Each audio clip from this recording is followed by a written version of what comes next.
claridad, no va a tener claridad si es que realmente esa macadamia que está en la fotito es parte de tu composición, es un sabor, o simplemente lo estás colocando sin tenerla.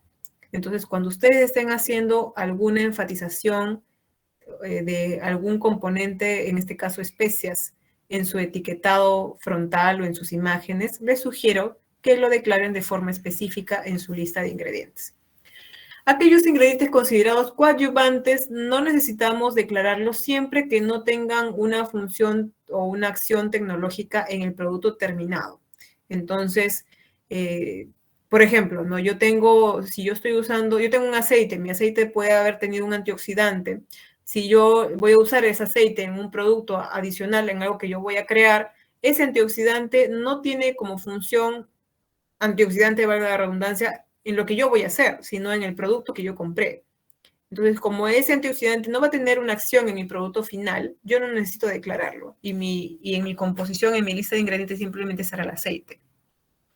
Pero si yo tengo algún coadyuvante que dentro de su composición sí tiene algún componente considerado alérgeno, sí o sí lo tengo que declarar. Y cuando hablamos de alérgenos, hablamos de una lista que se va a mencionar ahorita, específica, que tenemos que tener súper mapeado. Entonces acá les dejo un detalle de cómo se podrían declarar la lista de ingredientes. Como les dije, comenzamos siempre con la frase, ingredientes 2 puntos, comienzo a mencionar ingrediente leche descremada en polvo. Seamos específicos, ojo, también cuando coloquemos. O sea, no, si yo uso leche, no valga decir solo leche a secas, porque eso implica que tú estás colocando la leche líquida directamente en tu batch. Si estás utilizando leche descremada o entera, también te sirve especificar. Si está en polvo, si está, como le digo, líquida, si está congelado, o sea, cómo ustedes lo están introduciendo en su batch, es importante tenerlo en cuenta. Bueno, entonces pongo mi leche descremada, harina de maíz, cocoa, almendra en trozos. Acá le pongo por lo que les mencioné en la foto anterior, ¿no? Que estaba yo especificando en mi cajita. Si tengo un aditivo como un emulsificante, estoy colocando en este caso la función y luego estoy colocando el código SIN. El hecho de colocar un paréntesis en realidad no es obligatorio por norma. Yo considero que es una forma recurrente, usual en la industria de alimentos de trabajar para que se vea más ordenado. Si yo quisiera, en realidad también podría colocar de frente emulsificante 322i sin el paréntesis, pero yo les sugiero que lo hagan para una mejor visualización. Bueno.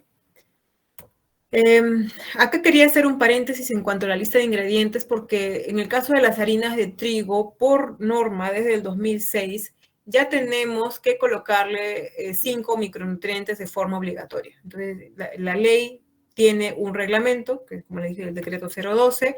Estos 5 micronutrientes son hierro, tiamina, riboflavina, niacina, ácido fólico, o sea, hierro, vitaminas principalmente, y hay unas cantidades mínimas que tenemos que cumplir. Y para que podamos, y también tengamos en cuenta lo que les decía hace rato sobre el CENAM. Si yo voy a agregar hierro, según norma, yo tengo que agregar el hierro como fuente, o sea, considerando una fuente que sea sulfato ferroso o fumarato ferroso. Se supone que yo no me podría escapar de esas dos formas. Si yo encontrase que hay otra fuente distinta de hierro que me puede servir para fortificar mi harina, si es que no se encuentra ya obviamente fortificada, entonces yo de repente tendría que hacerle primero la consulta al CENAM, mostrarle mis recaudos, mi sustento, de por qué creo yo que esta otra fuente es apta, que tiene de repente la misma biodisponibilidad que las fuentes que ya están aprobadas, o por qué creo yo de que es más apropiada que las que ya se encuentran vigentes. Y si es que está todo correcto, pues me lo aprueban y se convierte en mi nueva fuente. Pero lo que importa al final y al cabo está que esta harina esté fortificada con estos 5 micronutrientes en las cantidades mínimas, pueden ser más, no hay problema, para que yo la pueda utilizar. Ahora, ojo, esta norma no hace distinción de cantidad de harina utilizada, y tanto para productos nacionales como importados. Entonces, puede que mi producto, o sea, el que yo estoy procesando, tenga 90% de harina, como puede tener 10% de harina o 5% de harina, y igual tendría que ser harina fortificada. Y eso es algo que se ha criticado a través de los años, porque la norma 2006 salió para contrarrestar justamente problemas de anemia, que si bien hasta ahora son permanentes y cada vez se incrementan inclusive más, el foco de por qué se colocó que era indistinto de la proporción es porque estaba pensado en que iba a ir básicamente para la producción de panes, que son parte de la canasta básica que todos consumimos en nuestro país, desde el que tiene poco al que tiene más o menos hasta que tiene mucho. Pero con los años ha debido actualizarse, no se ha llevado a cabo, ¿no? Pero ese es el porqué de cualquier proporción de harina tiene que estar fortificada. Bueno, y el reglamento también nos da alineamientos sobre cómo debo yo declarar que está fortificada. Si yo estuviera hablando de repente de un producto trabajado o derivado de harina de trigo, entonces me basta con mencionar que es una harina fortificada, menciono los micronutrientes que están obligados, o también puedo decir que está fortificado según el Decreto Supremo 012 del año 2006. Cualquiera de las dos formas es viable. Ahora, si yo estuviera trabajando directamente con harina, sea en el tamaño que fuese, en una bolsita de 1 kilo, en un saco de 25, de 50, etc., harina pura, entonces yo sí estoy obligada no solo a declarar qué nutrientes estoy colocando, sino la cantidad para, obviamente, poder decir que estoy cumpliendo con los requisitos mínimos que me pide la ley. Acá les dejo unos ejemplitos, ¿no? de cómo puede ser. Disculpe, tengo una consulta con respecto a la declaración de la fortificación de la harina de trigo. Según el decreto, indica, en la parte del artículo 5, indica que los productos derivados de la harina de trigo envasados deben de indicar que han sido elaborados con harina de trigo fortificada. Eso es lo que sí indica. Pudiendo especificarse, o sea, dice pudiendo, no debiendo. O sea, están dando una opción de dar la fortificación, ser específico, ¿no? Entre los micronutrientes o citar el decreto supremo. Es una de las dudas que siempre me genera porque la norma te indica que es pudiendo. O sea, te dice, obviamente, que debe decir que se encuentra fortificado, pero te dice pudiendo especificarse los micronutrientes o citar el decreto supremo, ¿no? Sí, sí, yo te entiendo. Esta discusión la hemos tenido en muchas ocasiones, inclusive con el propio Senan, porque cuando tú lees de inicio pudiendo, es como te da la opción de colocar como que no. Pero la forma en la que ellos visualizan este requisito es básicamente la alternativa, la forma en la que tú vas a colocar que está fortificado con tales micronutrientes. O sea, el pudiendo es entre la opción A o la opción B. Y la opción A es colocarle los 5 micronutrientes de forma lineal o colocarle fortificado según decreto tal. O sea, no es que te libres de mencionar los nutrientes, simplemente cómo los vas a mencionar. No bastaría decir simplemente harina de trigo fortificada y punto. Tienes que colocarlo o entre paréntesis los 5 micronutrientes o decir que es fortificada según decreto tal. Te entiendo perfectamente, pero como te digo, esto ya es una discusión que se ha cerrado hace muchos años y que, bueno, no se le discute más al Senan porque así lo entiendo. Tendría que ser una actualización ahí porque esa frase igual como que genera un cierto vacío. Porque si bien es cierto, es esa interpretación que el Senan te lo puede decir de forma coloquial. Coloquial, exacto, pero si es que no se encuentra documentado, si no se encuentra dentro del decreto o de una norma o algo, es como, solamente va a quedar como tal, ¿no? Sí, tienes razón. En realidad han habido varios intentos de pedirle a Senan que actualice esta norma, por lo mismo que ya es bien antigüita, en la que inclusive se les ha pedido que esclarezcan el tema de la proporción que les mencionaba hace un ratito, ¿no? De que no tiene sentido, por ejemplo, que si yo voy a traer un producto considerado premium, o sea, no es para canasta básica, lo voy a traer de Turquía y tiene un poquitito de harina de trigo, no debería yo estar obligado a fortificar porque el objeto de esa ley, como les dije, era suplir temas de hierro por anemia. Entonces, se le pidió, por ejemplo, al Senan que hiciera cambios en su norma por este aspecto, pero aún así no quisieron hacer cambios. Entonces, si no han querido hacer por algo así, tampoco no nos han hecho mucho caso en el tema de la declaración, de la forma de declaración. Ahora, la parte positiva dentro de todo es de que, si bien Senan es el organismo técnico, como te digo, y que de alguna forma también fiscaliza el cumplimiento de la fortificación, no te fiscaliza el tema del etiquetado. Quien lo hace en todo caso, o quien siempre te puede cuestionar, Indecopi. son Ujú. Indecopi y la DIGESA. ¿Por qué? Porque la DIGESA es quien te lee la lista de ingredientes cuando tú la declaras en el registro sanitario o cuando la declaras en la etiqueta, ¿no? Entonces ellos te van a pedir. En algunos casos incluso yo me he enterado de que la propia DIGESA cuando va con sus inspectores a planta te pide que tú le pongas no solamente el nutriente, como el ejemplo en amarillo que les coloco ahí, sino que también les coloca las cantidades. Pero ya eso es un requerimiento o una solicitud, como que dice, propia del inspector, que ya escapa de la regulación, y ahí es cuando, ahí es donde entran ustedes con sus conocimientos y le muestran el papelito y le dicen, acá no me dice eso. Acá yo tengo que colocar la cantidad solo cuando yo comercializo harina. Si yo estoy trabajando, no sé, con un panetón, por decirlo así, no estoy obligado a colocar. Hasta yo lo podría colocar si es que quiero, porque bueno, pues me satisface colocar la cantidad, pero no porque esté obligado. Lo único que sí te piden, como te digo, tanto Indecopi como Digesa, es que tú le coloques que está fortificado según el decreto A o cuáles son los 5 micronutrientes. ¿Y por qué te piden que lo coloques también? Porque nosotros en nuestra región tenemos varias leyes de fortificación de harina. O sea, como te digo, Brasil también tiene los mismos micronutrientes, Argentina tiene otros, o sea, tiene 4 de 5, Colombia, o sea, cada país de la región tiene sus propios micronutrientes destacados. Algunos le incluyen zinc, otros no, y así. Entonces, básicamente lo que te van a pedir es declárame cuáles son.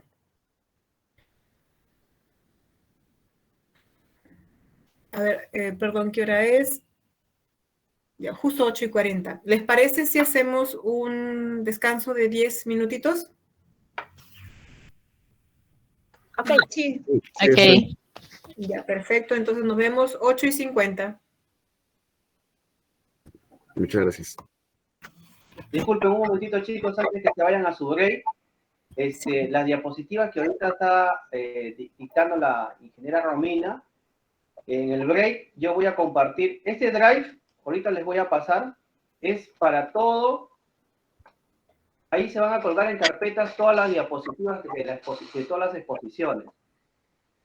Las diapositivas se van a ir colgando con clase que toca la diapositiva, ahí se van a estar colgando la diapositiva. ¿Qué quiere decir? Que la próxima clase, para las 3 clases ya está colgada ahí las diapositivas, que es uno solo, que lo va a dictar la ingeniera Romina. Para los siguientes cursos que yo los voy a dictar, el mismo día lo estoy colgando o horas antes, ¿ya? Y en ese drive están ahí, van a ir colgándose por carpetas los temas, y ustedes ya lo van a poder bajar, ¿sí? Me confirman después del break si es que han podido ingresar para poder acceder al PPT que está colgado, ¿sí? Gracias.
Hola, ¿estamos todos?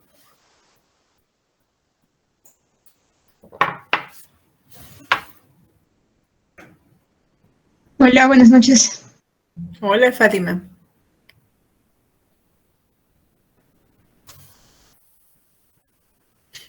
Creo que esperamos un minutito porque creo que no han vuelto el resto de tus compañeros.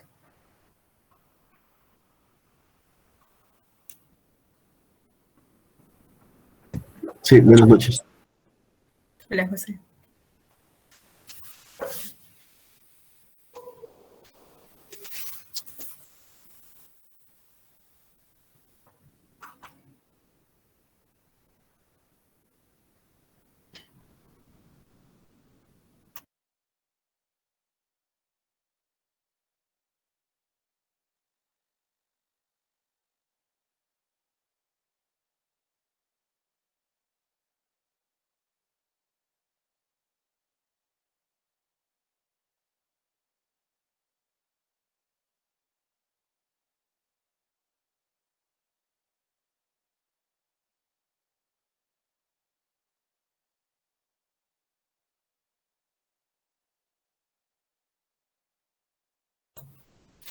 Bueno, creo que ya estamos. Voy a volver a compartir la pantalla.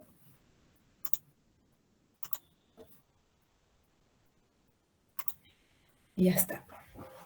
Bueno, entonces habíamos hablado de temas de harina de trigo y de fortificación, ¿cierto? Esto todo dentro del marco de los requisitos de la lista de ingredientes. El siguiente punto que vamos a tocar dentro de los requisitos es la de alérgenos.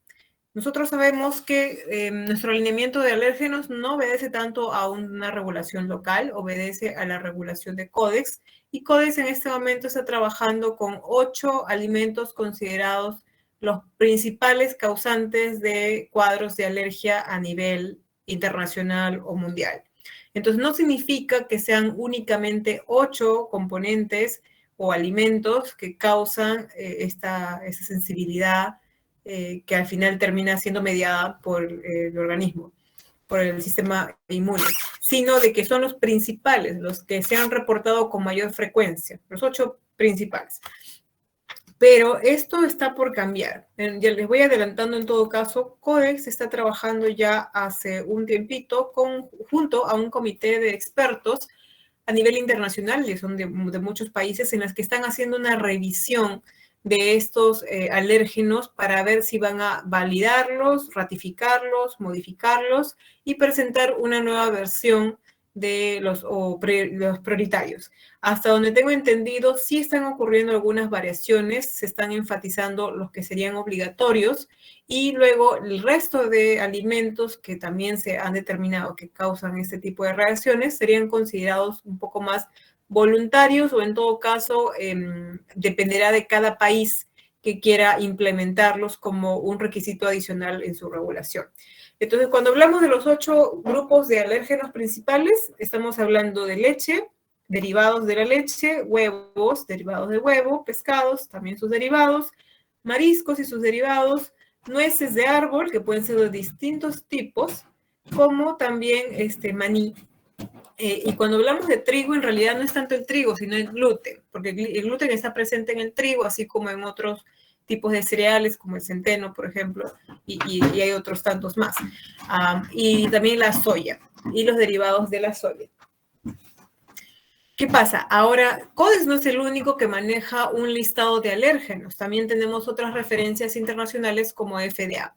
Y FDA recientemente, en el último año, ha incrementado a este mismo grupo de 8 alérgenos, uno que para su país es considerado vital. Y sería básicamente la ajonjolí o el sésamo. Para Estados Unidos, la declaración del alérgeno ajonjolí es obligatorio desde el año 2023 y desde el 1 de enero. Entonces, en realidad, queda solo medio año para que las empresas en Estados Unidos adapten sus etiquetados a este nuevo requisito. Y si hablamos de otras regiones como Europa, ellos manejan incluso aún más, ¿no? Ellos manejan hasta 14 alérgenos considerados principales en su región. Y ahí ya incluyen apio y otras mostaza y otros más, que vamos a tocar cuando veamos la parte internacional. Entonces, ¿Qué sucede? Si yo sé que dentro de mi producto trabajo, o sea, dentro de mi fórmula está alguno de estos 8 componentes, entonces yo de plano tengo que decir contiene tal cosa. Contiene soya, contiene leche o derivados de leche, productos lácteos, si es que estuviéramos hablando de un producto procesado, pero tengo que decir directamente contiene porque yo tengo certeza que por estar dentro de la composición, entonces la posibilidad de una reacción alérgica es inminente. Ahora, si yo tengo de repente, más bien dicho, no tengo la certeza absoluta de que puede encontrarse presente, sino que de repente es una probabilidad, o porque yo puedo decir, he hecho mis controles, mis limpiezas en las líneas de producción, pero no tengo certeza que aún con estos controles exhaustivos o en estas operaciones exhaustivas no queden trazas o restos de tal alérgeno y que por ende se puedan transferir a mi producto procesado. Ahí es donde yo trabajo con el famoso rotulado precautorio. Y el rotulado precautorio lo que te va a decir es, puede contener tal cosita. También, y no está específico en ninguna norma local ni tampoco de códex de que debe comenzar la frase con puede contener. También hay otras formas en las que se declara, como por ejemplo fabricado en una línea que trabaja con nueces, por decir. Hay distintas formas, ¿no? Podría contener tal otra. Trabajado en una línea donde se procesa tal. O sea, lo que importa está de que esté declarado, que esté enfatizado, porque tiene que diferenciarse del resto de información que están entregando en la lista de ingredientes. Lo usual y lo común es hacerlo siempre en negritas, en mayúsculas, línea, o sea, a continuación, punto seguido de la lista de ingredientes o una línea abajo. Estas son las más recurrentes, pero no quiere decir que sean la única. Entonces, si ustedes ven que de repente en vez de negritas le colocan con subrayado, es válido. Incluso otras formas es de que lo coloques dentro de tu lista de ingredientes, ya no vuelves a mencionarlos después, pero simplemente dentro de la lista lo enfatizas con negrita. Si yo tuviera el ejemplo que está abajo en el cuadradito y no quisiera colocar contiene leche, almendras, derivados de soya, cuando yo coloco leche descremada en polvo, harina de maíz, cocoa, etc., etc., mi palabra leche descremada en polvo en negrita. Luego almendras en trozos en negrita y así voy enfatizando el que sea alérgeno y esté presente. Bueno, son formas, como les digo. De repente es probable que en esta actualización, que yo creo que todavía debe demorar por lo menos un año en darse oficialmente a nivel CODES, es probable que ahí ya nos digan cómo debe ser o cómo se sugiere que deba ser el rotulado precautorio. Mientras tanto, podemos trabajar con las formas que les estoy entregando. Y a nivel Perú tenemos solo un requisito adicional a nivel de alimentos que es exclusivo de la DIGESA. Ellos nos entregaron un comunicado allá en el 2011 cuando todavía había mesa de partes. Colocaron un comunicado en la puerta en la que decía, a partir de mañana, todo alimento que tenga en su composición el colorante artificial tartrazina deberá enunciarlo en su etiquetado con la frase contiene tartrazina en negritas y en mayúscula. Y desde esa etapa ha quedado. ¿Por qué se considera la tartrazina relevante? No está considerado un alérgeno, pero sí está considerado como un aditivo que en algunas personas o en algunos organismos puede generar una sensibilidad. Se dice, o sea, hay algunos estudios que no están realmente, como que dice, 100% validados, pero de alguna forma la línea va por ahí, de que causa, digamos, una hiperenergización de los niños. Por eso es que muchas veces relacionaban el consumo de dulces que tenían frecuentemente colorantes artificiales, entre ellos tartrazina, a que estén un poco hiperactivos. Pero esta información, digamos que no ha sido completamente fundamentada, entonces en relación los sustentos que pueden existir en cuanto a la tartrazina son aún un poco difusos, son amplios, pero no puedo decir que sean 100% concluyentes. Independiente de eso, la autoridad consideró que era relevante que aparezca en nuestros etiquetados cuando se coloca y por ende lo van a encontrar siempre. Hay algunos otros componentes que pueden causar sensibilidad, como por ejemplo el aspartamo, que tiene un componente también dentro de su composición, pero ya depende de cada política, de cada empresa, si es que quiere resaltar que tiene, por ejemplo, fenilalanina o algún otro que es usual de causar algún tipo de reacción, ¿no? Hay personas que en algunos medicamentos tienen contraindicaciones precisamente por el uso de algunos edulcorantes. Bueno, pero en todo caso, en materia de alimentos, esto es lo que ustedes deben considerar como indispensable para manejo de alérgenos o componentes de riesgo. Y le llamo componentes de riesgo porque en nuestra normativa, o sea, tenemos un artículo que en el decreto legislativo 1304 que les dije de productos manufacturados, hay un requisito dentro del artículo 3 que te dice que tú debes colocar todo aquel componente que pueda generar algún tipo de riesgo al usuario, al consumidor. Entonces, no dice directamente descríbeme o coloca los alérgenos, pero me habla de componentes que me pueden generar algún tipo de riesgo. Ahí entran estos. Entonces, hay algunos requisitos que no necesariamente van a ser literales, pero que tenemos que ser lo suficientemente capaces de interpretarlos para poder entender de que al final tenemos que incluirlo dentro de nuestro etiquetado obligatorio. Bueno. Una consulta o un comentario. El tema de contiene no va más por FDA, porque en FDA, en el acta, ¿no? Del Food Allergens, ahí sí especifica claramente que después de ingredientes tiene que ponerse contiene, ¿no? Es una referencia, en realidad, qué bien que lo mencionas. Nosotros, al final, siempre hemos tenido las normativas de la FDA muy presente porque, valga, o sea, la redundancia, ellos nos llevan años luz, creo, en información, se han puesto en todos los supuestos que pueden ocurrir y por eso es que su regulación es bastante completa. Por eso es que para nosotros FDA es como que dice nuestro librito, nuestro manual a seguir. Y ellos colocan específicamente cómo debe ser la declaración de alérgenos con la palabra previa contain milk, contain egg, fuera. Entonces, es como que la referencia directa para nosotros. Por lo mismo que te estoy diciendo de que no tenemos un lineamiento de cómo se coloca el tema de alérgenos en Perú. Codex tampoco te dice, solamente te dice que si tú tuvieras alguno de estos que causen hipersensibilidad, debes declararlos. Pero no te dice cómo. Entonces, si es que Perú no te dice cómo, Codex no te dice cómo, ¿a dónde te vas? A FDA. FDA, ajá. Y inclusive FDA también dice lo de la tartracina, ¿no? Para ellos también se tiene que mencionar. Entonces, creo que de ahí es que lo hemos adoptado. No sería novedad en realidad, porque solemos algunas veces copiarnos de otros países. En fin, bueno, seguimos. Entonces, otro de nuestros requisitos fundamentales es el contenido neto o el peso neto. Y coloco cualquiera de las dos porque en realidad varía dependiendo si estamos hablando de un material o un alimento que sea sólido o de uno que sea líquido. Entonces, hablamos de masa, volumen. Yo siempre suelo declarar peso neto cuando es masa y hablo de contenido neto cuando es volumen. Incluso en los empaques que yo reviso siempre procuro que quede clara esta distinción. Y si es que hablo de peso, obviamente mi valor va a estar en unidades de masa, en gramos, kilos, etcétera. Y si hablara de líquidos, pues hablo de mililitros o de litros. Ahora, cuando hablamos de unidades, también tengamos en cuenta de que en la norma metrológica 001 tenemos en la parte de los anexos unas tablitas en las que nos dicen no solo las unidades que podemos emplear, si es que mililitro, litro, centímetro cúbico, etc., sino que también te dice criterios como, por ejemplo, si vas a usar o si tienes tú un producto que pesa menos de 1 kilo, entonces me hablarás de gramos y me hablarás de tantos gramos, o sea, 100 gramos, 200 gramos, 950 gramos, etcétera.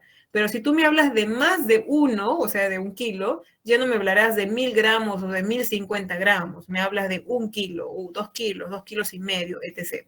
Obviamente, si hablamos de más de 1000, ya hablamos de toneladas y, bueno, etcétera. Y tengan muy presente esto porque es muy recurrente que por ahí algunas veces veo 0.9 litros y no es correcto. Lo correcto sería hablar de 900 mililitros. Ya, eso no lo puse acá, pero se los dejo para que ustedes lo tengan y lo noten, bueno, lo tengan presente siempre. El tema de peso neto también por la norma metrológica es obligatorio de declararse en el panel principal. Entonces, hasta ahorita tenemos 2 datos que son indispensables que van adelante sí o sí. No importa si lo replican en otros lados de su empaque. Si quieren pueden repetirlo, eso no hay problema. Pero no pueden dejar de colocarlo en su panel principal. Nombre y peso neto o contenido neto.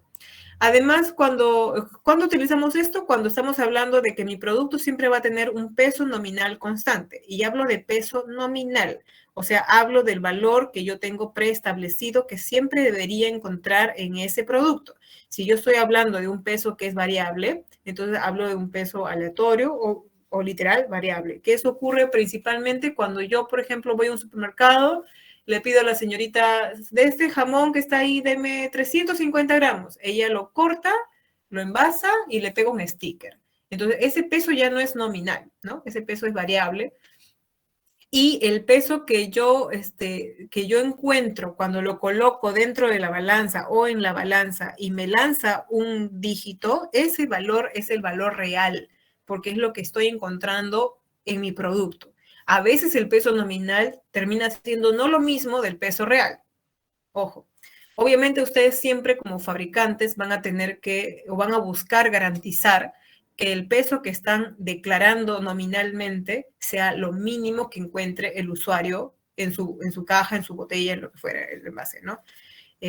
Sí, eso es lo que deben tener muy presente. Ahora, la norma metrológica 002, que es la que te habla sobre los requisitos de peso, te ofrece una tabla de tolerancias, que es como que el defecto que tú puedes tener de repente durante el pesado por el cual estés declarando una variación o no sé, tú dijiste que era 1 kilo, pero de repente tu producto no pesó 1 kilo, pesó 998 gramos. Ah, bueno, entonces de repente estás dentro de la tolerancia y estás todo bien. Pero busquemos no escaparnos de esto, ¿no? Porque podríamos tener problemas.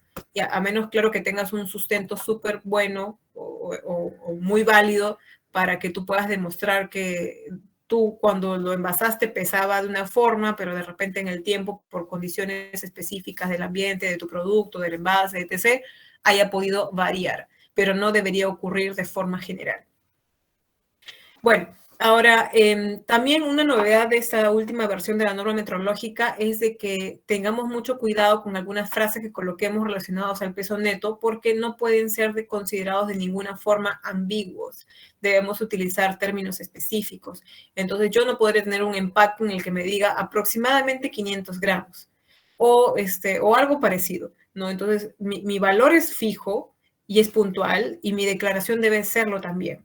Entonces, hay frases que se consideran prohibidas o que pueden llevar a considerar tu producto como engañoso. Entonces, tengamos mucho cuidado con esa terminología. Bueno, obviamente si mi producto tiene un componente adicional, como por decir una conserva, nos estaban conversando una de las chicas dentro del grupo de que ha trabajado muchos años con conservas de pimiento, de ajíes, etcétera. Muchas veces traen salmueras, a veces vienen con algún tipo de salsa, a veces vienen con aceite. Si fuera una fruta, probablemente sería un almíbar. Entonces, yo tengo en algunos casos un medio que no se va a consumir o que tiene un fin de repente de protección o de transmisión de calor, lo que fuera, pero no es parte de mi producto como tal, el que yo estoy ofreciendo. Entonces, tengo que hacer la diferenciación en el peso. Coloco mi peso bruto, mi peso drenado, ¿no? Mi peso neto, mi peso drenado. Manejamos esto con cuidado, que debe siempre aparecer. Un detalle en cuanto a la declaración, y tomen también cuidado con esto porque es sumamente recurrente el error, es de no enfatizar en negrita la frase y el valor peso neto. O sea, mi frase, así como el ejemplo que les pongo en la parte de abajo, está todo en negrita, tanto el valor como la frase, y además siempre con un espacio, un carácter de separación entre el valor y la unidad de medida. Si no tengo esa separación, o sea, es una cosa muy simple, es literal un espacio en la barra al momento de escribir, pero si no lo hago, estoy simplemente no cumpliendo con el requisito de la metrológica. Entonces, manejemos esto con detalle. Y si yo tuviera de repente un producto que está presurizado, como por ejemplo un aceite en lata, ¿no? Un spray o un chantilly, que a veces también viene así, entonces debo considerar siempre mis unidades como masa y no como volumen. Bueno, otro dato indispensable en nuestro etiquetado va a ser la fecha de vencimiento y el código de lote. Cuando coloquemos, o sea, nosotros en Perú por lo menos trabajamos siempre con esta declaración de fecha de vencimiento, Pero si somos realistas y nos acotamos a lo que te pide Codex, Codex maneja algunas alternativas sobre declaración de esta fecha y te pide puntualmente que tú declares consumir antes de o consumir preferentemente antes de. Entonces, les sugiero que para evitarse inconvenientes en la fiscalización de sus productos, apéguense a lo que pide Codex. Entonces, si ellos piden consumir antes de, ustedes ponen consumir antes de.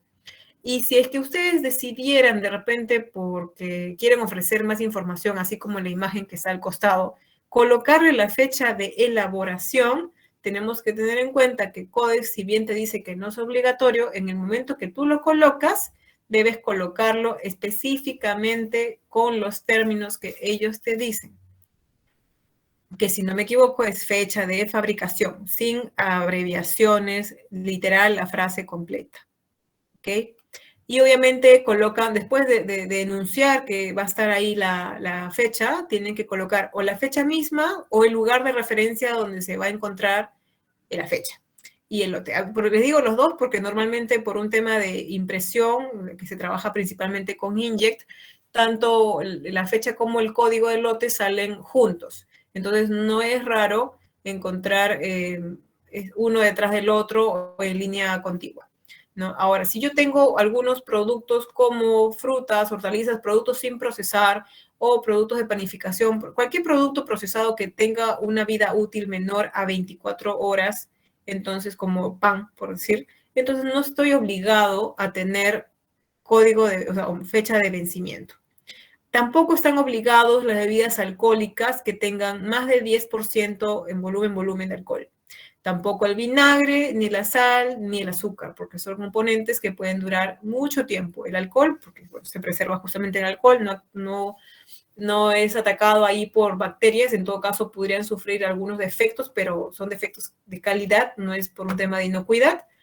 Y en el caso de la sal y el azúcar, pues solamente estuviéramos hablando de bacterias halófilas, porque otro tipo de bacterias no sobrevivirían sobre ese tipo de medio, entonces no requiere de una fecha de vencimiento en realidad.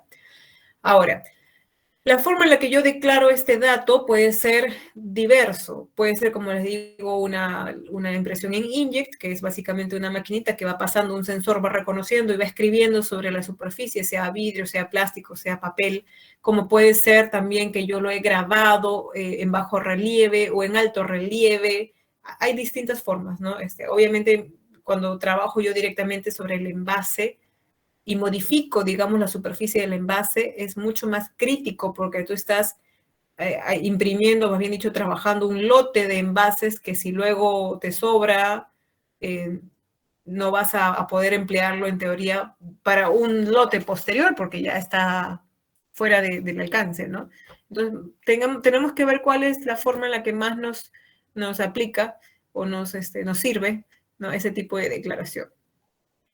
Bueno, y en cuanto a la forma en la que están dispuestos los caracteres de los números, en realidad tenemos también por Codex algunas formas de colocarlo. Podemos colocarlo simplemente en dígitos numéricos, como podemos intercalarlos con letras, perdón, como en el segundo ejemplo que les pongo ahí, 24 MAY, porque estamos hablando de mayo, inclusive te da algunas directrices de que si tú tienes un producto que te dura menos de 3 meses, entonces bastaría con colocar solamente el mes, ¿no? Que estamos trabajando, los meses y el día, y no necesariamente poner el año, porque estamos hablando del mismo año. Si estuviera hablando de más tiempo, pues entonces ahí sí de repente puedo trabajar solo con meses y años. Es variable, pero el asunto está que tenemos que seguir los criterios que nos ofrece Codex para esto. Ahora, de repente es algo que ya han notado, pero nuestra regulación local básicamente lo que nos da son los requisitos puntuales que tenemos que cumplir. O sea, me dice, coloca nombre, coloca dirección, coloca fecha de vencimiento, coloca registro, pero no te dice cómo. Entonces, casi todos estos detalles o los encontramos en Codex o los encontramos en FDA. Y por eso mismo es que yo les digo que Codex 1, la norma 1 del año 85, la última versión del año 2018, es la norma que tienen que conocer completamente. Ese top 5 que les decía, se interrelacionan entre sí. Algunas veces los requisitos se duplican, pero no se contraponen. Entonces, mientras ustedes manejen todos los requisitos contemplados en esas normas, van a estar cumpliendo todo lo mínimo indispensable. Me voy entonces ahora a condiciones de conservación. No todos los productos en realidad necesitan unas condiciones particulares o especiales de conservación, pero hay algunos que sí. Si yo estoy hablando, por ejemplo, de fiambres, de lácteos, que requieren estar en una cadena de frío, porque si no van a comenzar a proliferarme un montón de bacterias que no solamente van a degenerar el producto en cuanto a sus características sensoriales, sino que van a perjudicar también a nivel de inocuidad. Obviamente yo tengo que comunicarle a mi usuario que tiene que conservarlo de una forma o de otra. ¿Por qué? Porque si yo no le aviso que tiene que mantenerlo en estas condiciones, por decir, menos de 6 grados centígrados, entonces se va a echar a perder pronto, se va a malograr pronto, y luego van a venir a reclamarme a mí como fabricante que está en mal estado. Y yo le voy a tener que preguntar, ¿pero lo conservaste como yo te dije que lo tenías que conservar? Si yo no puse, yo soy responsable. Si yo lo puse claramente, lo indiqué claramente y no hicieron caso y lo conservaron de cualquier otra forma, entonces en realidad eso ya deja de ser mi responsabilidad como fabricante y pasa a ser responsabilidad del usuario. Entonces, si es que nuestro producto depende de estas características para conservarse idóneamente hasta el momento del consumo, entonces seamos claros en colocarlo. Hay algunas ocasiones en las que el producto no se perjudica en tema de inocuidad, pero sí se perjudica en sus características cuando no colocamos los parámetros de conservación. Por ejemplo, un vino. Ya hemos hablado de que el vino, si normalmente tiene 14 a 15 grados alcohólicos de Gay-Lussac, entonces no se perjudica si yo lo tengo pues en mi almacén, ¿no? En mi armario, qué sé yo. Pero si yo tengo ese vinito de repente ahí al costado de la ventana, que le da el sol todo el tiempo, sí se va a ver perjudicado, porque el sol, o la luz más bien dicho, también termina impactando en las características de ese vino, porque termina degradando los colorantes naturales, en este caso las antocianinas de las uvas. Entonces mi vino va a cambiar de color, se puede comenzar a oxidar por la luz, como les digo, y cuando alguien lo tome va a parecer más vinagre que otra cosa. Entonces, como mi producto en particular tiene ciertas características que resguardar, yo tengo que informarle que lo mantenga, por ejemplo, en este caso, en un lugar oscuro, seco, ¿no? O de repente más bien aireado, que no sobrepase tal temperatura, porque esas cosas son relevantes. No solamente mirar hacia abajo en la temperatura, sino también mirar hacia arriba. ¿Ok? Bueno, ahí les dejo algunos ejemplos de formas de declaración de las condiciones de conservación. Siguiente dato. De repente uno de los más confusos, porque nuestra regulación lo que nos dice es declara al fabricante o declara al responsable del producto. La norma metrológica, por ejemplo, te dice el responsable del producto, mientras el decreto supremo te dice, 007 te dice que declares el fabricante, y en otro lado del artículo 80 te dice declara al importador y declara al fraccionador. Entonces, hay algunas variables que pueden surgir en el momento de la declaración de las empresas que se encargan del producto. Entonces, lo indispensable es, si es fabricación local y si es que ustedes lo fabrican y ustedes lo comercializan, o sea, ustedes son los titulares siempre, entonces basta obviamente con que coloquen su razón social, su dirección de planta y su dirección fiscal.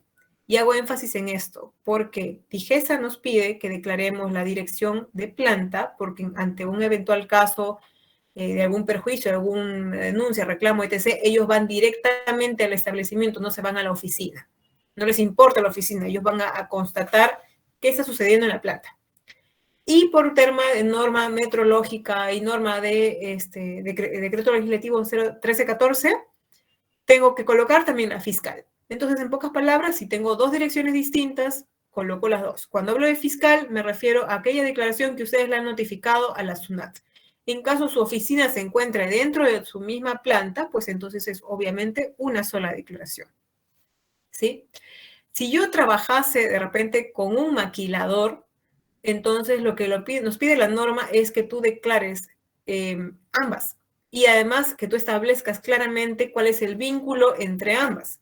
Entonces yo optaría por colocar fabricado por X, por fulanito, para mí, o fabricado por X para Y, en pocas palabras, en la que yo declaro no solamente la razón social del fabricante, sino también su dirección, porque tengo que colocar la planta, como les dije, y luego coloco pues a mí, que yo soy el titular del producto, el que lo mandó a hacer, y mi dirección fiscal, porque ahí me van a encontrar como titular del producto. En el registro sanitario esto se ve claramente porque en el acápite A está el titular, que aparece incluso con su RUC, aparece el representante legal, y en la parte B aparece únicamente los datos del fabricante planta. ¿Ok? Y si yo estuviera hablando de repente de un producto que importé, pero que luego, o sea, lo importé en un bulk, o sea, en un volumen grande, y luego mi función acá va a ser fraccionarlo en pequeños envases de 1 kilo, de 1 litro, etcétera, y lo ofrezco de nuevo al consumidor, no le hice mayor variación que el fraccionamiento per se, entonces yo estoy obligado, por el artículo 80 del Decreto Supremo 007, a declarar quién es el fabricante en su país, obviamente, de origen, así como quién lo fraccionó y quién lo importó, si es que fuera distinto el fraccionador que el importador, que sucede. O sea, no siempre una empresa es la responsable de todo. Mientras más empresas estén vinculadas, más largo va a ser mi etiquetado en mención de el responsable. ¿Quién no está obligado a aparecer acá? El comercializador o el distribuidor, si es que su única función sea esa, o sea, distribuir. A Digesa, a Indecopi no le importa porque es básicamente un punto más de contacto de la comercialización. Lo que le importa es quién lo fabricó y quién es el responsable del producto en el país, si es local o si es importado. Bueno, ahora en cuanto al código postal, en la antigua versión de la Metrológica 1, el código postal era considerado obligatorio, y esto porque en realidad nuestro código postal ha cambiado desde el 2011 y muchos no lo saben. Ya no existe tal cosa como Lima 14, Lima 21. No, ahora el código postal tiene 5 dígitos. Entonces, y tenemos una página que, si no me equivoco, se llama micódigopostal.com.pe, donde tú vas colocando tu dirección y en el momento te va buscando cuál es el cuadrante o en cuál cuadrante te encuentras y te lanza tu código postal. Entonces, ese código de 5 dígitos es el que tú deberías colocar en tus datos de dirección siempre que tu dirección no esté completa. ¿A qué voy? En la versión anterior que les decía, te obligaban a que tú coloques tanto la declaración completa de tu dirección, o sea, la calle, el número, el lote, etc., además tu código postal. Lo que te pide la actual versión es de que si tu dirección está completa, está correctamente detallada, el CP es opcional. Pero si no está correctamente colocada o te faltó algún dato, no sé, la urbanización, etc., entonces tu CP debe ir. Para ahorrarse problemas, y si es que su empaque lo permite, coloquen los dos.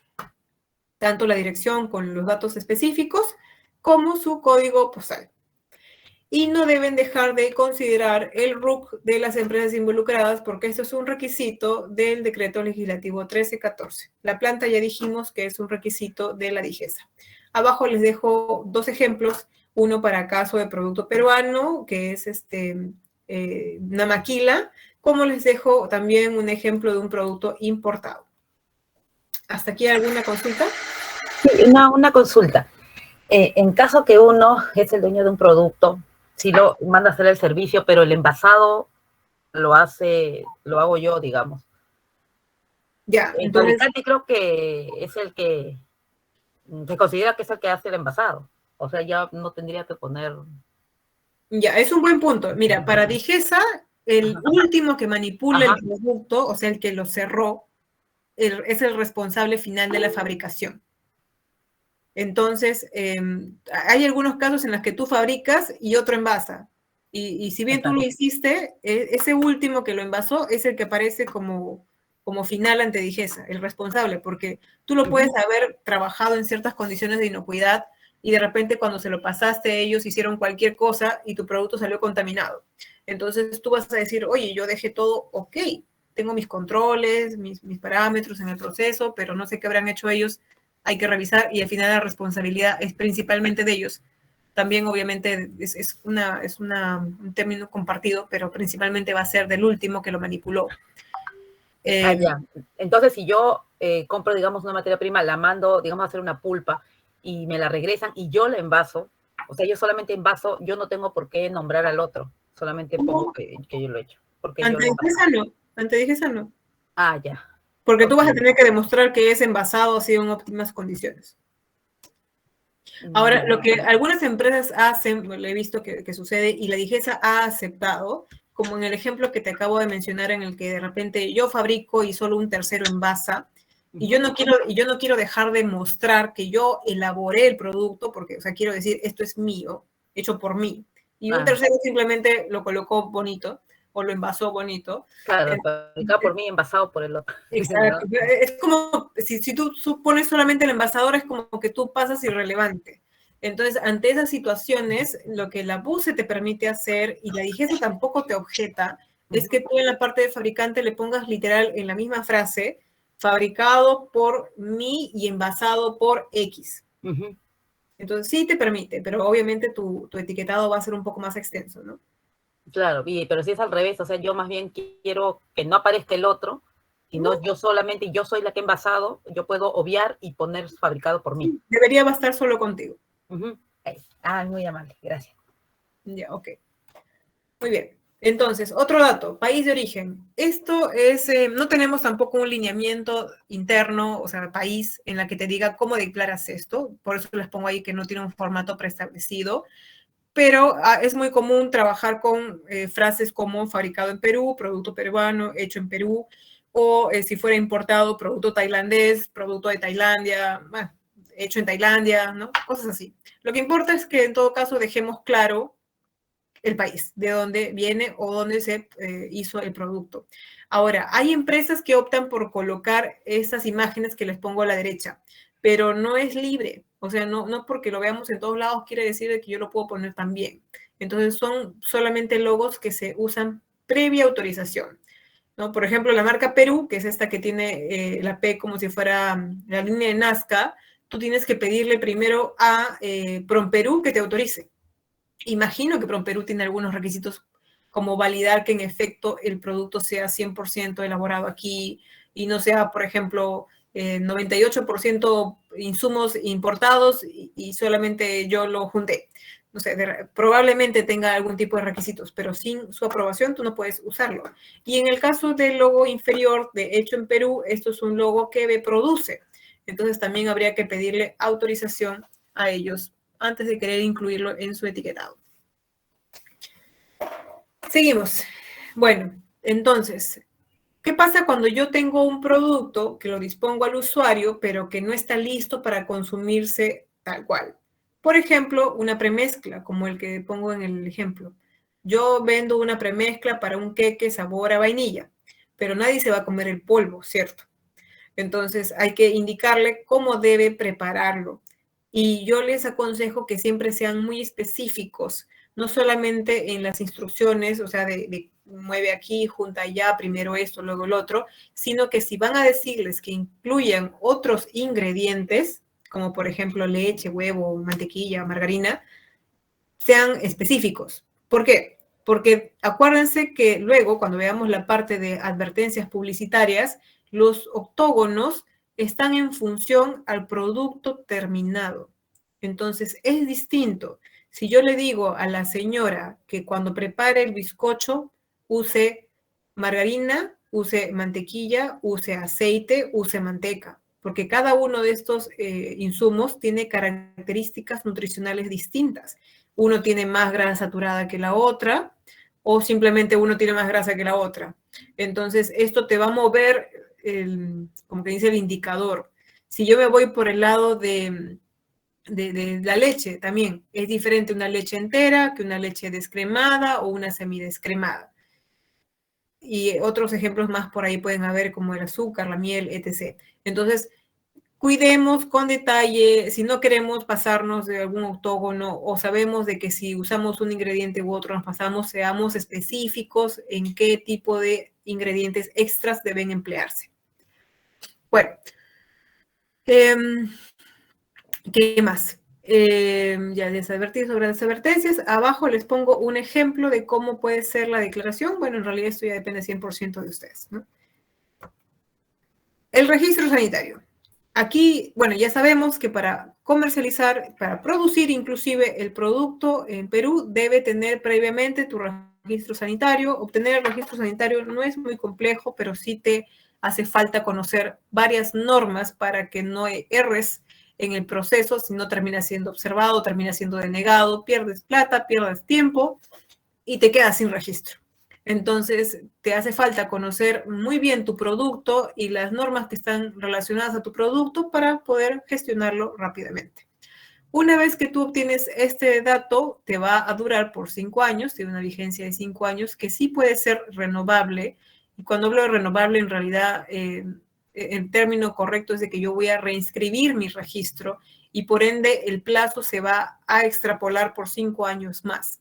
El código se mantiene cuando yo hago este tipo de gestión. Si yo me olvidé, pasaron los 5 años y luego se me venció, voy y pido otro, me lo van a entregar, pero me van a entregar un código nuevo y eso impacta en mi rotulado. Entonces, siempre tratemos de manejar como que un documento donde estén todos nuestros registros con nuestras fechas de emisión y de vencimiento para que con tiempo podamos revisarlos y hacer los trámites correspondientes. Ahora, el tema del registro sanitario es específico por planta y por producto. Eso quiere decir que si yo tengo un producto que se elabora en 4 plantas de mi país, tengo uno en Cajamarca, uno en Lima, uno en Arequipa y uno en Tacna, y los 4 me hacen el mismo producto, yo puedo manejar de repente un mismo etiquetado, pero tengo que mencionar mis 4 plantas de fabricación y correlacionándoles con su propio registro sanitario. Un registro no te va a valer para las 4 plantas. ¿Ok? Muy bien. Bueno, el registro como tal es un código alfanumérico que tiene 2 partes o 2 etapas. En la primera principalmente son los datos que Digesa coloca para clasificar el producto, ese SH42 que vemos en el ejemplo, corresponde a la línea de premezclas, mezclas y premezclas. Luego tienes la codificación 5101, 5, que corresponde a un correlativo interno, y ese 15 que aparece al costado de la N en realidad es el año de emisión. O sea, en ese caso, este registro del ejemplo es del año 2015. Entonces, al ojo, por decirlo así, podemos sacar cuándo es la fecha de emisión de un registro sanitario, a menos que de repente haya sufrido una reinscripción, como les dije, y automáticamente tenga 5 años más. Igual, si ustedes quieren revisar si es que un código de algún producto está vigente, pues no es más que entrar a la página de la Digesa, que tiene un buscador, y les muestra el estatus del código. La segunda parte del código es, digamos que un resumen de los datos de la empresa responsable, ¿no? Porque te habla del primer y del tercer dígito de la empresa. Y depende, claro, qué tan largo es el nombre o la razón social de la empresa para hacer más, más largo o no este codiguito.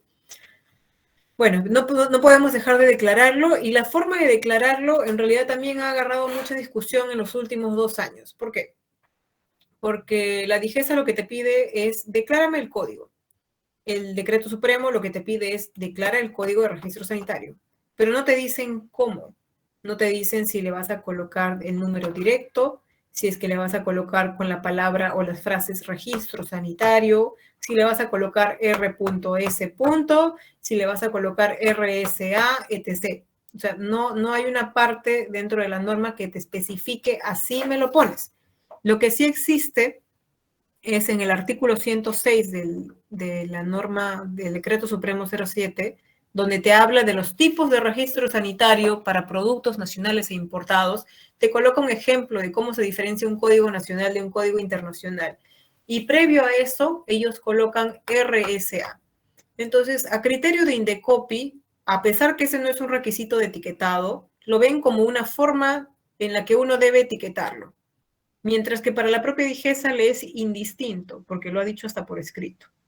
Entonces, para evitarnos problemas, y si ustedes también quieren evitarse problemas, les sugiero que pongan RSA. Muy bien. Entonces, hasta acá creo que ya no hay ningún otro punto. Y vamos ya con la última parte, que es la de requisitos de etiquetado nutricional, que, como les mencioné, este dato es voluntario, a menos que ustedes hagan una declaración nutricional, y con esto me refiero a que digan de repente alto en calcio, o bajo en grasas saturadas, o bueno, o algo por el estilo, ¿no? Algo dentro de las opciones, obviamente, que nos dan las directrices de declaraciones nutricionales del Códex. Ahora, lo que nos pide la norma es de que al poner este dato, de preferencia siempre trabajemos con un formato tabular. Y tabular significa tabla, sea que sea en formato vertical o sea que sea en formato horizontal. E inclusive hasta lineal, si es que tuvieras un empaque con un espacio muy reducido. Tengamos en mente también, claro, de que yo no voy a trabajar de repente con un etiquetado lineal si es que tengo pues una botella de 1 litro, o bueno, no sé, por decirlo, es un empaque grande, pero tengo pues el 80% con imágenes o temas marqueteros y dedico el 20% solo a los datos obligatorios y por ende digo, no tengo espacio. Tampoco seamos así. O sea, hay que tratar de ser coherentes. Si mi empaque es grande y mi etiqueta es grande, me permite un etiquetado tabular, trabajo un etiquetado tabular. Solo cuando el empaque no me permita, o la etiqueta en este caso, entonces podría trabajar yo con un etiquetado lineal. ¿Para quién es además obligatorio, además de los que hacen declaraciones? Para productos de régimen especial. Y esto significa productos para público que tengan una condición especial o que tengan un requerimiento especial, como por ejemplo los productos infantiles. O si yo tuviera un producto para un público diabético de repente, ¿no? Entonces, si yo tengo un colado, una papilla para niños pequeños, o sea, de 6 meses para arriba, entonces a ellos, a su producto, sí tengo que colocarle información nutricional de forma obligatoria. E inclusive cuando hago mi registro, tendré que pasarle a la DIGESA un reporte analítico que me valide la información que estoy declarando. Ahora, en cuanto a referencias de cómo hago mi tabla. Codex no tiene, como les dije, un formato de tabla que te dé un ejemplo, o sea, como lo tiene de repente Colombia, como lo tiene Ecuador, como lo tiene Brasil. La mayoría de países sí ponen ejemplos de cómo quieren que sea su tabla, si es que algunos términos van a ser enfatizados, una frase más grande que la otra, etc. Codex no te da eso porque son, acuérdense, lineamientos que abarcan a muchísimos países y cada país lo debe colocar acorde a su entendimiento. Entonces, te da solamente una línea de lo que debes colocar. Entonces, no te da un formato, pero sí te da los valores o los parámetros que debes considerar sí o sí. Mientras que Estados Unidos, a través del CFR, la FDA, nos dicen, de todas maneras me colocas A, B, C, D, la energía la vas a colocar destacada, en tal tamaño de letra, etc. Entonces, bueno, volviendo al tema de parámetros mínimos, si vamos a seguir el criterio FDA, perdón, el criterio CODEX, lo mínimo que deben considerar es la energía o valor energético, las grasas totales, las grasas saturadas, los carbohidratos disponibles, proteínas, azúcares totales y sodio. Si yo tengo micronutrientes, los pondré, pero siempre que me pasen del 5% del valor diario de referencia.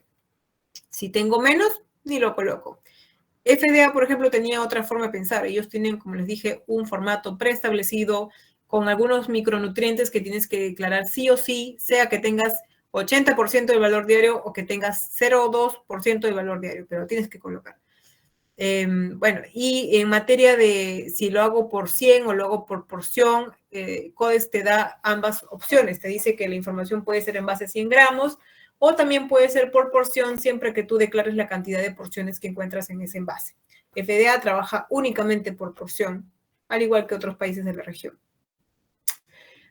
Codex te habla, por ejemplo, de valor diario, mientras que, valor de referencia de nutrientes, BRNs, mientras que FDA te trabaja solo con valor diario o daily value, como es en inglés.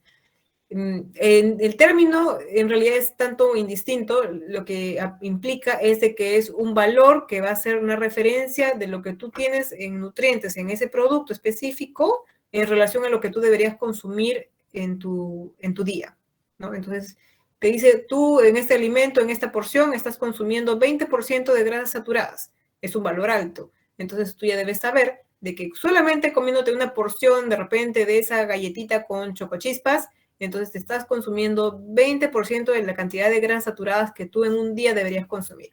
Si tú sumas tus otros alimentos en el día, probablemente te excedas del 100% y ya estés teniendo una sobreingesta de saturadas. Bueno, entonces, Codex te da algunos valores de referencia, pero no todos. Entonces, ¿qué te da principalmente?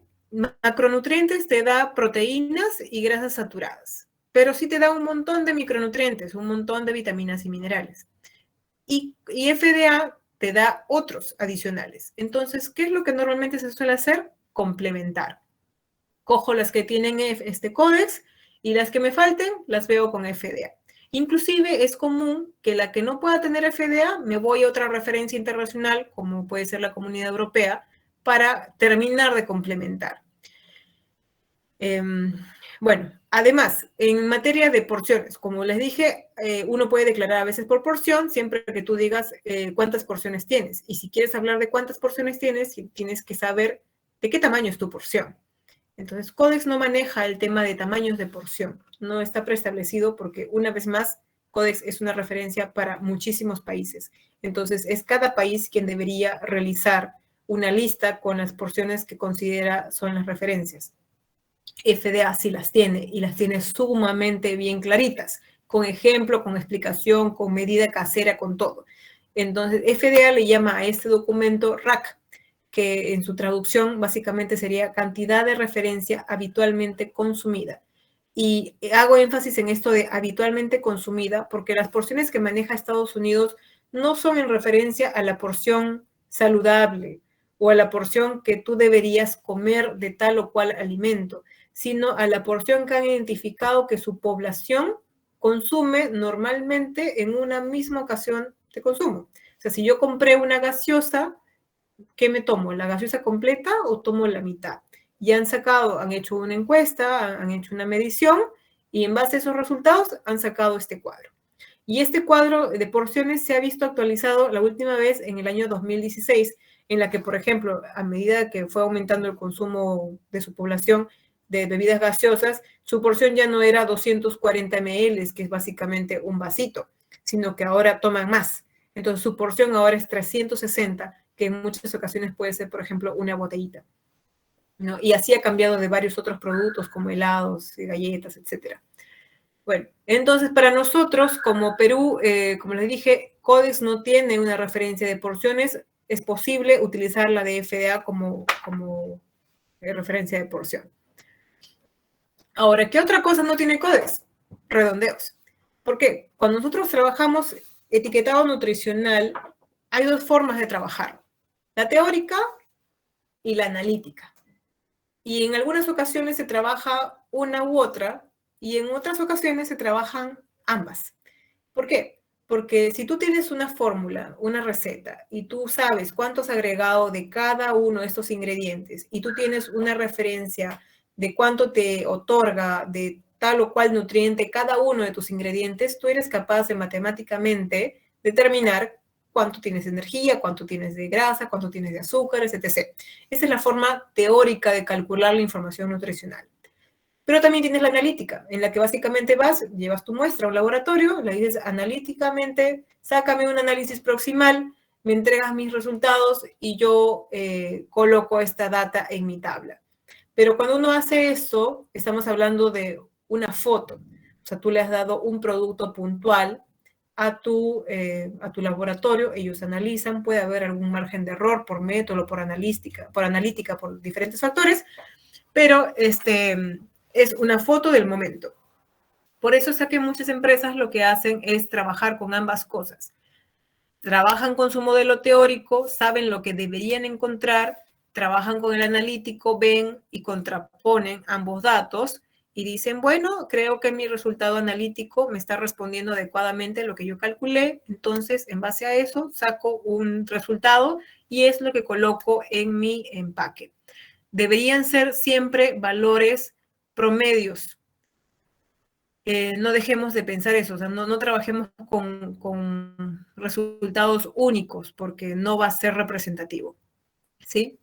Bueno, entonces, ¿qué pasa? Cuando tenemos estos valores, normalmente no son valores enteros, son valores que tienen decimales, a veces un montón de decimales. Entonces no vamos a colocar pues un número con 4 casillas decimales y lo que nos ofrece FDA es justamente una tabla de redondeo en la que dependiendo del tipo de nutriente y dependiendo de la cantidad que te haya resultado, tú vas a colocarle el valor entero o le vas a hacer de repente un redondeo hacia arriba o un redondeo hacia abajo. Ustedes pueden notar, acá estoy resaltando, por ejemplo, el caso de saturadas. Si yo tengo menos de 0.5 gramos de grasas saturadas por porción de alimento, porque acuérdense que FDA es por porción, entonces yo puedo declarar que tengo 0 grasas saturadas. Llámese 0.3 gramos. Si yo tengo menos de 5, pero es más de 0.5, entonces yo voy a de repente ya declarar un incremento, o sea, un redondeo hacia el número entero siguiente. Pero cuando hablamos de incremento, o sea, cuando en inglés hablamos de incremento, no quiere decir que le voy a sumar necesariamente, sino se refiere al redondeo más cercano. Entonces, si yo tengo de repente 1.2, mi valor entero no va a ser 2, o como te está mencionando en la norma, sino me voy hacia abajo. Y así. Bueno, entonces te da para diferentes nutrientes y ustedes son los que deben determinar si es que van a querer trabajar con una tabla nutricional en la que van a trabajar con decimales o van a querer tomar referencias internacionales como esta. No es obligatorio, es básicamente a criterio suyo. Bueno, y acá les ofrezco una imagen, en realidad, como les digo, es una representación armada, no es una referencia de la norma Codex, como creo yo más o menos que lo pueden ver ellos, ¿no? De repente en energía pueden ser, como les digo, la palabra energía, como puede ser valor energético, de ahí viene la grasa total, la saturada, trans. No hay un orden tampoco en las que se deberían colocar esos nutrientes, pueden variar porque no está preestablecido, como les dije, en Codex. En FDA sí está normado, literal, cada palabrita, una va después de la otra, y no puedes saltarte. Tiene incluso modelos de tabla dependiendo del empaque que tú tengas, de las dimensiones de cuándo puedes usar la vertical, cuándo puedes usar la horizontal, y dentro de estas, inclusive si es que es la vertical estándar, la vertical reducida, la super abreviada, se han puesto, como les dije, en varias ocasiones, en todos los supuestos. Bueno, por último, en cuanto a etiquetado nutricional, les quería decir que se puede también trabajar de forma complementaria el etiquetado nutricional frontal, que también es conocido como guías diarias de alimentación o GDA. Estas básicamente son pequeñas imágenes, son iconos que se suelen colocar o en el front o en el back, en las que te resumen los principales nutrientes que tú puedes encontrar en tu tabla. Es una forma gráfica y rápida de visualizarlos. El modelo de las pilas nutricionales en realidad está vigente desde el año 98 y fue creado o promovido por Reino Unido. Fue uno de los primeros. Y también trabaja siempre en base a la porción de alimento. Los micronutrientes, los nutrientes considera son la energía, azúcares totales, grasas saturadas y sodio. Y abajo, en el circulito oscuro, se coloca el porcentaje diario que implica la porción de ese alimento. Bueno, como les digo, esto es totalmente voluntario. Quien quiere lo aplica, quien quiere no. ¿No? Y también va acorde a tu empaque, porque si de repente fuera pequeño, yo puedo colocar solamente el icono de la energía adelante y las otras las coloco atrás. Si tuviera espacio, pues los coloco los 5 juntos. Bueno, ¿qué hora es? Nos quedan 10 minutos. Y ahí ahora pasamos un poco a la parte directamente de advertencias publicitarias que nos pide la ley 321 a través también de su reglamento y de su manual. ¿Qué nos pide el reglamento de la ley? Nos dice que nosotros tenemos una tabla con los parámetros técnicos y los límites que había que considerar en los 2 periodos en los que entra en vigencia la norma, y de que las debemos colocar, las advertencias, siempre que nosotros excedamos del valor que está descrito. Hago énfasis en esto de exceder, porque la norma lo estipula así. Siempre que tú excedas el valor estipulado en el cuadro, me colocas el octógono. Bueno, entonces este octógono no fue, como les digo, normado o regulado en el mismo reglamento, sino en el manual de advertencias que salió en el 2018. Y en este manual te decía, o te dice en realidad, qué tamaño debe ser, cuál es la posición que debe tener, siempre en la parte superior derecha de tu empaque, de orden de derecha hacia la izquierda. Entonces, primero el sodio, luego el azúcar, luego la grasa saturada. Si yo no tuviera azúcar y si tengo las otras dos, entonces los junto, pero siempre partiendo desde el margen derecho hacia el izquierdo. y bueno, en el caso del octógono de grasa trans estaba en una línea inferior, no en una línea superior. La norma te da una excepción. Te dice que en el caso que tu empaque por su diseño no te permitiera colocarlo en la parte superior derecha, tú puedes trabajarlo en otra área de tu panel principal, siempre en el panel principal, siempre que esté legible, sea indeleble y bueno, tenga todas las características de tamaño, etc. perfectas, simplemente que la ubicación cambie. Ahora, tengamos mucho cuidado con esto, porque cuando hablamos de que tu empaque no lo permite por su diseño, no se refiere a de que, no sé, pues colocaste tu marca en la esquina y por eso no te permite, porque no vas a tapar tu marca. Se refiere a que tu empaque por su dimensión, por su distribución, por su forma, no te permite físicamente colocarlo en esa esquina. Entonces, me pongo en el ejemplo de una bebida muy conocida que venía antes en un empaque piramidal. Creo que era un néctar de frutas. Pulpo. Sí, creo que sí. Ya tiene muchos años. Pero bueno, un empaque como ese, por ejemplo, que tiene una punta, no tiene una esquina derecha donde colocarlo, ¿cierto? Entonces su empaque no lo permite y yo tengo la posibilidad de acogerme de esa excepción y colocarlo en otra zona de mi panel principal. Obviamente siempre que las dimensiones me acompañen. Y cuando hablo de las dimensiones, no hablo del área total de todo tu empaque. Hablo del área de la superficie frontal. Quiero decir solo la cara principal. Sobre eso voy a sacar mis dimensiones y sobre eso yo voy a tomar las referencias que me da la norma sobre si tengo más o menos de tantos centímetros cuadrados para saber si me corresponde un octagonito de 2, de 3 centímetros que voy a colocar. Si yo tuviera un empaque más chiquito que los 50 centímetros cuadrados en la superficie frontal, entonces no estoy obligado a colocar. Y acá les pongo de ejemplo un producto conocido al cual le he borrado la marca, pero creo que todos lo identifican. No, el empaque grandote que tiene un chocolate grande de 50 gramos me permite colocar mis octógonos, probablemente en la medida más pequeña, pero me permite. Pero la unidad de que es chiquitita tiene una dimensión menor a 50, entonces pues ya no va. Ahora, si yo tuviera un empaque pequeñito de mi unidad o sea, mi producto es pequeñito, tiene un envase pequeñito, no entra ningún octógono, pero yo vendiera ese productito en un conjunto, o sea, en una bolsa, por ejemplo, en la que vienen 100 unidades envasadas individualmente, ese empaque secundario sí va a tener que llevar el octógono correspondiente, ¿ok? No nos olvidemos de eso. Por ejemplo, caramelos, ¿no? Había creado alguien de Arcor, nos puede decir, tiene un montón de caramelitos chiquititos, vienen embalados individualmente, pero en esos no va a entrar nada. Donde entra es en la bolsa que contiene las 100, 200, 300 unidades. Bueno. Ahora, sobre los stickers de los octógonos. En la norma, en las modificaciones en realidad de las normas, porque como la norma inicialmente no prevía el uso de stickers o adhesivos, fue después, a raíz ya de que llegaba el inicio de la primera entrada en vigencia, o sea, eso fue en junio del 2019, donde se le hizo saber a la autoridad de que para algunos empaques, como especialmente los importados, o de repente por las adecuaciones que habían que hacer porque hay mucha inversión de por medio, iba a ser imposible trabajar con una impresión directa. Entonces se permitió el uso de adhesivos y dieron un plazo específico que al inicio era de 1 año y luego para la segunda etapa se supone que iban a entregarse 6 meses más. Al poco tiempo de la entrada en vigencia, porque como les dije, esto comenzó en junio del 2019, llegamos a Navidad del 2019, Año Nuevo, y para época de carnavales, ¿qué llegó? Pandemia. En la pandemia, la prioridad siempre fue la salud, la vida, y lo último que íbamos a ponernos a pensar, creo, como fabricantes, es que si podía imprimir o no mi empaque con el octógono.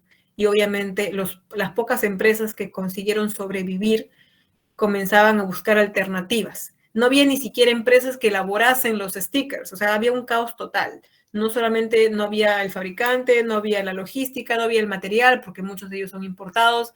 Entonces, por muchos motivos juntos, se prorrogó esta fecha de los stickers y se ha prorrogado en realidad hasta en 4 ocasiones, siendo que la última prórroga ha sido a comienzos de este año, en la que se les está permitiendo a todos los productos importados y a las MIPES, o sea, a las pequeñas empresas, trabajar con stickers hasta el último día de este año. Y les hago énfasis en que solamente es para productos importados y para MIPES. Productos locales, fabricación local, tienen que tener sí o sí su impresión ya de fábrica, por decirlo así, en el empaque indeleble. Ahora, había mucha oposición, o inclusive creo que hasta ahora hay mucha oposición de algunos sectores, especialmente asociaciones de consumidor, en las que ponen, o sea, tienen un criterio en el cual consideran que el uso de stickers es lo peor. Es lo peor que le puede pasar al usuario. Yo, la verdad, discuerdo de eso, no estoy de acuerdo, porque el objetivo de esta información es avisarle al usuario de que un alimento puede tener un nutriente en una cantidad alta, pero el hecho que lo pongas impreso o lo pongas en un sticker siempre que esté bien adherido, está bien, es indistinto, o sea, tú cumples tu función de informar adecuadamente. Lo que no puede ocurrir son ejemplos como lo que les pongo ahí en las fotos, en las que le han pegado stickers como sea, les pusieron una cinta adhesiva como fuera, en cualquier zona, o a la derecha pueden ver un empaque en la que le colocaban chueco, o de repente trabajaban con un adhesivo que no pegaba nada, que se salía inmediatamente. Eso sí estaba mal. Eso son mala práctica que no debería haber sucedido nunca, especialmente si ya teníamos algunas referencias del país vecino, que fue el primero que lo implementó. Pero si es que el responsable del producto, sea importador o sea fabricante, se encarga de utilizar un buen material, bien posicionado, bien adherido y bien impreso el sticker, no deja de cumplir lo que te pide la ley. Entonces, yo en particular considero que es una barrera el hecho de que no dejen colocar stickers de forma permanente, por lo menos a los importados, como mínimo, porque son los primeros perjudicados. La que muchas veces hay empresas pequeñitas que viven solamente de importar unos cuantos SKUs y no le van a decir pues a su fabricante holandés que les da, no sé, 100 cajas de producto, hazme un etiquetado para mí nada más. Y el holandés se va a reír porque le va a decir, tú no representas ni la pizca de mi mercado principal. Entonces, si quieres, te ofrezco así. Si no quieres, pues qué pena. Ahí te ves. Entonces, eso no lo están considerando las empresas, o perdón dicho, las asociaciones de consumidores que están forzando a no uso de stickers. Bueno, creo que estamos justo en la hora. Vamos a continuar con el tema de la ley de alimentación saludable en la próxima clase. No sé si ustedes quisieran de repente consultar algo hasta donde hemos llegado el día de hoy. Para verlos voy a dejar de compartir. Ya, sí me ven, ¿verdad? Perdón por la bulla. Sí, bueno, yo solo quería que ahonde un poquito más en lo de los trans, porque creo que había un límite, pero ya no se permite, creo, ahorita que haya trans, ¿no? En los alimentos, o cómo ha quedado ese punto. Ya, muy bien. Entonces te explico, a ver, rapidito, Giselle.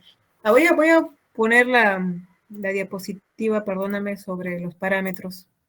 Voy a volver a colocar más arriba, esta de acá.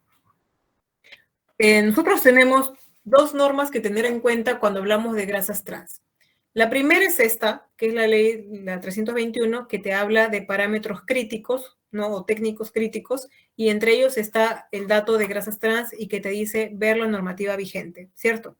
En aquel entonces, 2018, teníamos una única norma existente sobre grasas trans y es el Decreto Supremo 033, que muchos deben haber escuchado.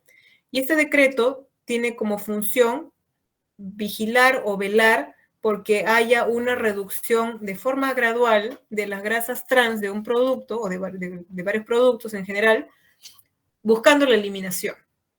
Pero entonces es una norma que ve la composición de los productos, que ve la producción, el proceso para llegar a niveles deseados. No es una norma de etiquetado. Entonces, Por eso te digo, hay dos cosas que hay que mirar. Si tú estás preguntándome sobre si es posible o no tener grasas trans ahorita en el mercado en un producto, entonces yo te voy a decir dos cosas. La primera, esta norma de 0,33 ya llegó a su punto máximo, a su última etapa de cumplimiento en julio del año pasado. 23, si no me equivoco, 23 de julio. Y lo que te decía que para ese 23 de julio no está permitido en el país tener ningún producto graso o un producto derivado del uso de grasas que haya sido producido a partir de la hidrogenación parcial. ¿Por qué? Porque la hidrogenación parcial es un proceso que tú, al incrementar justamente una cantidad de hidrógenos en la cadena de carbonos, y al estar en ciertas condiciones específicas como altas temperaturas y presión controlada, genera los trans. Una cantidad de trans sumamente alta, que puede ir desde 1 a 60% de grasas trans, es un montón. Ajá. Obviamente esa cantidad de trans iba a variar dependiendo de cuánto fuerza estuvo el proceso de la hidrogenación parcial. Pero sea como fuera, al final ya está prohibido el uso de la tecnología de hidrogenación parcial. Lo que te dice la norma es de que pasado ya todo ese plazo que nos ha dado, si es que tú tuvieras algún otro proceso tecnológico que te termina generando grasa trans, uno, tienes que primero ver que no haya ninguna otra alternativa tecnológica para evitar que se produzcan. Dos, tienes que informarle a la autoridad justamente sustentando lo que estás diciendo, o sea, de que no hay de otra, que es la única forma. Y tres, si es que tienes grasa trans, jamás te pases del 2% de grasa trans por cada 100 gramos de materia grasa en tu producto. Y hago énfasis en esta última parte porque hay gente que confunde el 2% sobre todo el producto terminado y no es así. Es sobre la grasa que tiene tu producto, pero jamás te pases del 2%. Exceptuando, obviamente, a aquellos productos que tienen grasa trans de producción natural, como por ejemplo los productos lácteos, derivados lácteos, o los productos cárnicos, porque la grasa trans se genera naturalmente en el estómago de los rumiantes por un proceso de biohidrogenación. Perdón si he sido un poco técnica. No, está bien. Más bien, pero de todas maneras, si, aunque uno no se pase del 2% de grasa, uno debe poner el octógono que dice contiene grasa trans. Ahí viene el otro tema. Entonces, primero quería yo hacerles ver un poco que la primera norma está enfocada en un tema de composición y que está ya preestablecido qué puedes hacer o no en materia de procesos, ¿ok?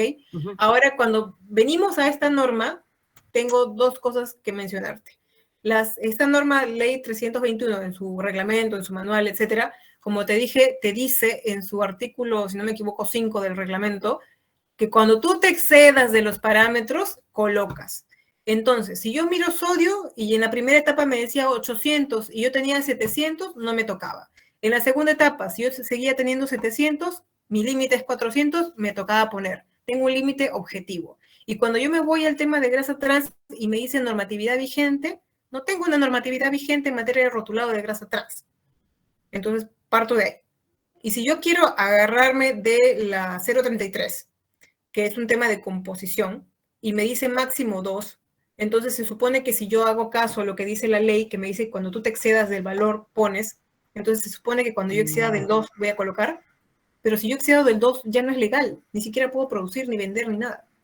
Entonces hay una incoherencia total en la norma. Ahora, hay sectores de nuestro gobierno que tienen obviamente una visión, obviamente pro consumidor, como siempre debe ser, pero que dicen no, porque mi octógono dice contiene, no dice alto. Entonces, contiene existe. Pero hay como te digo, una incoherencia respecto a la regulación. Y nosotros como usuarios, sea usuario consumidor o sea usuario fabricante, tenemos la obligación de seguir la legislación, no seguir pareceres. Entonces, si es que la autoridad tiene una opinión establecida de una forma o de otra, debe dejarlo tangible. Y aquí es donde siempre se le ha criticado, sea al MINSA o a la DIGESA o al Indecopia, quien fuera que tome cartas en el asunto, deja tangible en una normativa tu punto de vista. Si tú quieres que sea contiene por presencia, ponlo en una modificación del reglamento. Si no, yo me tengo que referir a lo que dice actualmente. Y lo que dice es excede. Cuando excedas, me colocas. Entonces, ahí está un poco la explicación de por qué tanto problema se ha generado en relación al octagonito de grasas trans. Y otro punto también para cerrar. El tema de grasas trans como regulación nacional no es porque solo Perú haya querido hacerlo e implementarlo. Esto es una política de salud mundial que fue promovida o que ha sido promovida desde hace mucho tiempo por la OMS en muchos países. Y la OMS reconoce de que mientras tú llegues a niveles de hasta 2%, estás ok. O sea, ese era su objetivo, por decirlo. La OMS nunca ha promovido una eliminación total al nivel del cero absoluto. Entonces, es inviable eliminar al 100% la grasa trans de la dieta mundial por el simplemente hecho que ya se generan de otras formas, ya se genera de forma natural, como estábamos hablando. Entonces, nunca va a estar eliminado al 100% las grasas trans. Lo que tenemos que buscar es, obviamente, tener control sobre la parte productiva o tecnológica. Y eso se puede hacer, pero hasta ciertos niveles, como te digo, máximos, por decirte, ¿no? Tecnológicamente hablando, las grasas, cuando se procesan, pasan por procesos que no puedes evitar. Cuando tú refinas una grasa, un aceite, porque tienes, por ejemplo, que eliminar residuos de colorantes, de pesticidas, o contaminantes en general, tú tienes que pasarlo por una desodorización. Y en ese DEO, tú vas a tener ciertas condiciones de temperatura, de presión, etcétera, en las que de todas maneras vas a generar cantidades chiquiticas de grasa trans, pero no lo vas a poder evitar porque es parte de la situación, o sea, más allá de los controles que ya se manejan, imposible. Y la DIGESA lo sabe, y la DIGESA lo ha reconocido inclusive, o sea, no puedes tú tener una tecnología distinta ahorita de la que ya se maneja, entonces todo producto que tenga algo de grasa vegetal va a tener un poquitito de grasa trans. Ahora, obviamente depende de cuánto tú tengas de una grasa en tu producto procesado, porque puede que tengas muy poquito, como puede que tengas un montón, va a depender qué tanto se pueda trasladar de esa grasa trans a tu producto. Entonces, es probable, es muy probable, que en la mayoría de productos, si tú haces un análisis de grasa trans, te salga ni siquiera no detectable o no cuantificable, porque es tan mínimo que ni siquiera la metodología y el aparato empleado por el laboratorio lo va a poder detectar. Entonces, ahí se lee falsamente o es un falso negativo de un 0, porque puede que sí tengas, simplemente que es tan chiquito que la tecnología actual no lo consigue ver. Entonces, es todo un mundito el tema de la grasa trans y es un punto inquietante. Sí, porque nosotros, bueno, en mi experiencia sí teníamos ese problema que no se podía declarar, o sea, ni poner 0.1, porque si no, decíamos, teníamos que poner el octógono de contiene. Entonces, había que poner 0, pues, ¿no? no había de otra. Pero Entiendo, o sea, en realidad ya es mucho también el criterio de cada empresa. O sea, yo no puedo, por ejemplo, decirte a ti una recomendación puntual de qué colocar, porque eso es una decisión de cada empresa de cómo quiera justamente interpretar estas normas. Si es que lo va a acatar a rajatabla la palabra contiene, o si es que va a usar, va a guiarse del si excedes o no. O sea, eso ya es como que responsabilidad de cada uno, ¿no? Claro, como yo sé que a veces hay manuales de preguntas y respuestas, creo, ¿no? Que va sacando la autoridad, que la entidad, pero no había revisado. Sí, la última vez este manual, esas preguntas y respuestas, esa matriz, se actualizó el 7 de junio del 2019, o sea, 10 días antes que entrase en vigencia la ley. Y de ahí, que yo sepa, no se volvió a actualizar. Y ahí no hubo ningún aclare de qué hacer con los trans, o sea, de si... No. Sí, pues bien complicado eso. Muchas gracias, más bien, por la explicación tan profunda. No te preocupes, lo veo en mi día a día. Gracias. Bueno, entonces ya siendo las 10:10 prácticamente, creo que podemos dejarlo por aquí. Hágame acordar, por favor, la parte en la que nos estamos quedando para poder continuar el día de mañana, sábado. Acuérdense que mientras más puntuales se conecten, más pronto comenzamos. Sí, gracias, Romina, gracias, chicos. Solamente para poderles remarcar, si pudieron acceder al drive que les coloqué acá en el chat, me confirman, por favor, si no, nuevamente se los vuelvo a enviar. A ver, antes de irnos, porque...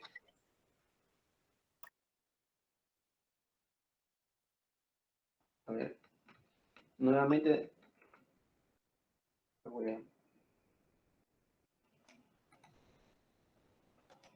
A ver, me ha contestado Fátima, Carmen, no, Fátima, Andrea, Johnny, Giselle, José. Bueno, ahí vamos a ir colgando las diapositivas conforme vamos avanzando. Todavía no cuelgo todo el material porque hay que ir paso a paso. Yo sé que la mayoría todos ya conocen, ¿no? Pero hay que ir paso a paso para poder entender y poder afinar ciertas cosas. Y como les digo, acá todos los que estamos presentes somos colegas para intercambiar conocimientos. Cada uno tiene una diversidad de rubros donde actualmente está trabajando y de eso se trata, poder enriquecernos todos, ¿no? Entonces, si no tuvieran ninguna pregunta adicional a la ingeniera Romina, nos estamos quedando hasta el día de hoy y mañana, por favor, puntual. Mañana es la única clase que es el día sábado. El resto de clases todos son todos los viernes. ¿Sí? Todos los viernes van a ser en el mismo horario y hay una tolerancia de 5 minutos para que se puedan conectar. No sé si alguien tiene alguna pregunta para poder terminar la sesión del día de hoy.